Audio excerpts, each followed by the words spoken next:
Zigzaga. Comrades Tibim.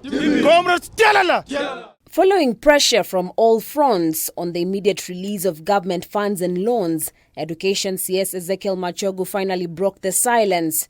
Via a statement released today, the Ministry of Education announced that the HELB loans for first-year students will reach their accounts come 7th of November on Tuesday next week.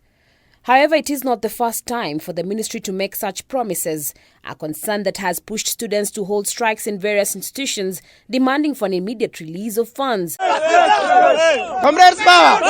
Comrades power! In the statement, the ministry further urged students to categorically and accurately state their bank account details, raising the question of whether this will be another reason to delay funds on grounds that other bank details were not correctly highlighted. We are determined to make sure that we fund our education appropriately, contrary to what we have seen in the past, where universities were languishing in debt. Moreover, it is to be noted that the public is yet to know how many students fall in various categories and the amount of government funds and loans they will receive. In the new funding model, students from vulnerable and extremely needy households were to receive 100% funding, while the needy and less needy were to get 93% government funding, with parents and guardians meeting the remaining 7%.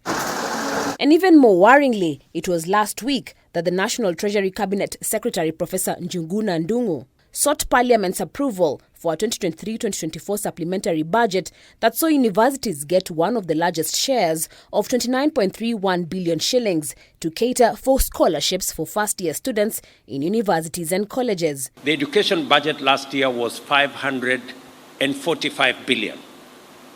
This year, including what we have factored in the supplementary that is now in Parliament, it is improving from 545 billion to 690 billion.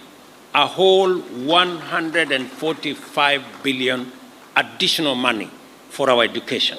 We are increasing the money going to our universities by a whole 48 billion. Last week, CS Machogu confirmed that 119,000 students out of 140,324 students placed by Kenya Universities and Colleges Central Placement Services (KUPS) had reported in various universities. However, for almost 3 months since public universities, technical, vocational, education and training institutions (TVETs) and other middle-level colleges were ordered to admit students without any fees, the Ministry of Education, through the Universities Fund and the Higher Education Loans Board (HELB), is yet to release the money. As a result, managements of public universities and colleges have been grappling with the challenge of keeping the more than 275,000 students in their institutions for the last 3 months without money for operations. Of this figure, over 175,000 are undergraduate students, with an additional 70,000 enrolled in TVET programs who are scheduled to benefit from the loans, which fall under the old higher education funding model. Besides struggling to source for funds for their operations, it is reported that some of the 39 public universities and several TVETs have not paid their lecturers for the last 3 months, a situation that has prompted them to consider going on strike.